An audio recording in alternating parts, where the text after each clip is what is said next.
Kaixo nire super txiki maiteak, zer moduz gaude? Nahi duzuen bizitza sortzen, super sekretu hauek entrenatzen espero dut baietz. Zenbat denbora eskaintzen diegu gure ametsei? Helduok eta aurrok? Gutxiago igual helduok.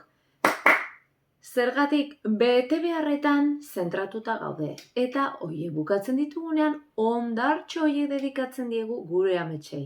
Hau da, oso gutxi. Beraz, nola pentsatzen dugu ba?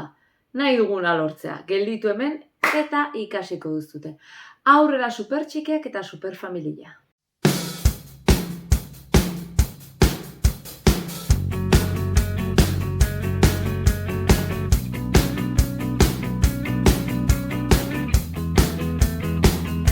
Ezaztu trilogia ederra daukazula eta entrenamendu super boteretsu bat nire web orrian sartu eta begiratu. Helduek zeiten dugu esan bezala, gure ametsei oso denbora gutxi eskaintzen diegu. Ze eredu ematen diegu ba gure seme-alabei? Bere ametsak lortzeko bidean, oreka bat behar dugu. Bete beharrak garrantzitsua dira, baina badakizute gauza lortzeko denbora eskaini behar zaiela. Ados, adibidez ere, sakrifizio batzuk behar dira, adibidez telebista gutxiago ikusi. Naiz eta bizitza osasuntsu bat eraman, pentsamenduak ez baditugu zaintzen eta denbora guztian kexa balin gaitza, gaixotzen gea. Eta gainera galdetuko diogu gure buruari zergatik gaixototen naizen osasuntsu nabil eta egun guztian. Harremanak noski ere zaindu behar ditugu, ez baditugu gure lagun mina zaintzen, agian galdu ditzakegu. Askok ongia egiten dute interesen arabera. Zerren truke. Agian zergatik zaintzen dituzu pertsona batzuk bestea baina gehiago. Agian banoa laguntxo honekin paga eman diotela aber zerbait erortzen zaidan?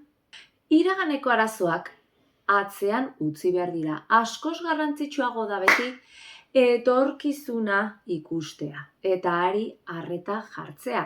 Izan ere zer da oraina? Iraganeko pentsamendu eta sentimenduen ondorioa.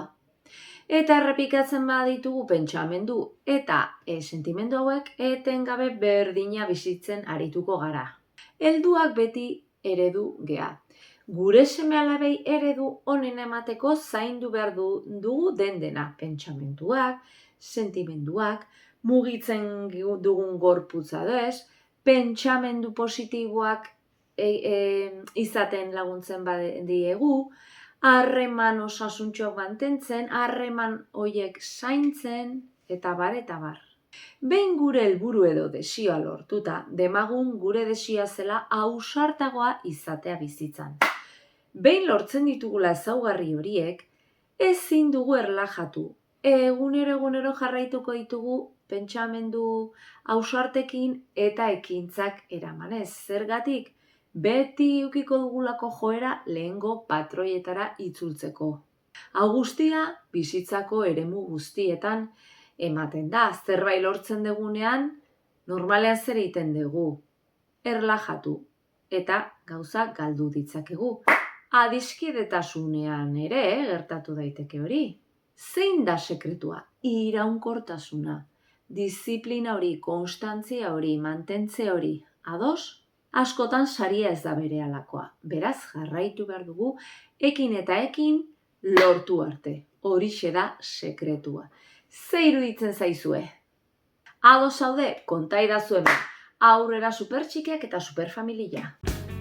Ikon volumena, gorputzek eskatzen dehust, bai, martxa